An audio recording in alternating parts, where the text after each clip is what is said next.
I mean, where does the money come from? Are you proposing to break the limitations? Briefly.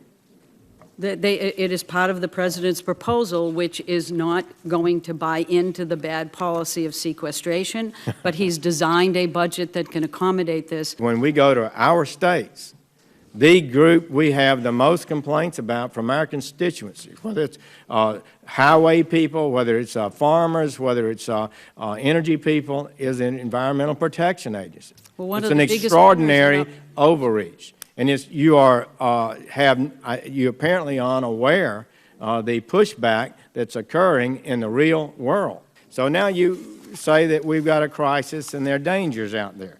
Let me ask you this. We've had fewer droughts in recent years. Do you dispute that? I don't know in what context he's making statements like that, but I certainly can tell you about the droughts that are happening today. No. You can't. I'm not arguing to you today that you are wrong about global warming because we have a cold spell. I'm asking you, what are the data? Don't you know worldwide data about whether or not we're having fewer or less I'll be happy to provide it, but I certainly am aware that droughts are becoming more extreme and frequent. Are you aware that the IPCC has found that moisture content of the soil is, if anything, slightly greater than it has been over the last decade? It's in their report. Are you aware of that? I don't know what you're referring to, Senator, but I'm happy to respond. Well, you need to know because you're asking this economy to sustain tremendous costs, and you don't know whether or not the soil is worldwide is more moist or less moist. I don't know where your cost figures are coming from. I'm quoting the IPCC. Second, what about hurricanes? We had more or less hurricanes in the last decade.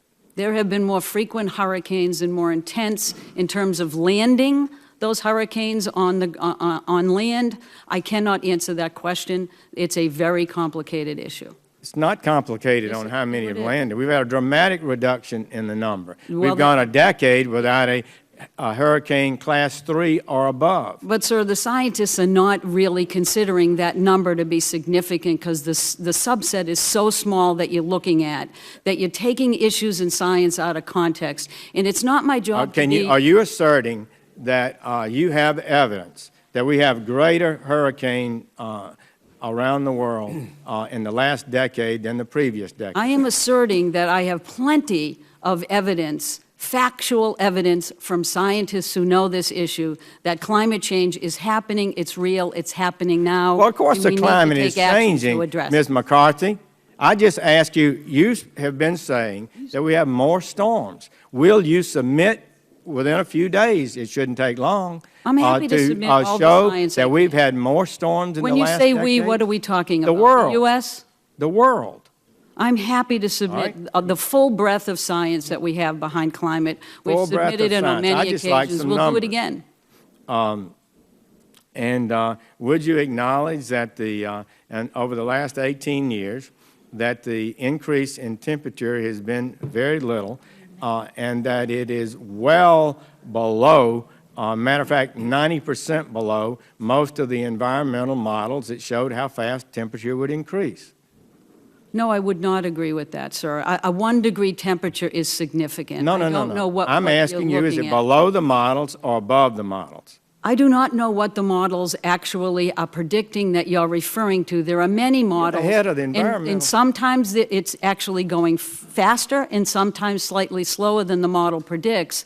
But on the whole, it makes no difference to the validity and the robustness of climate science that is telling us that we are facing an absolute challenge that we must address both environmentally, economically, from a national security perspective, and for EPA from a public health perspective. All right. Well, of course, carbon pollution is CO2, and that's really not a pollutant. It's a plant food, and it doesn't harm anybody, except that it might include temperature increases.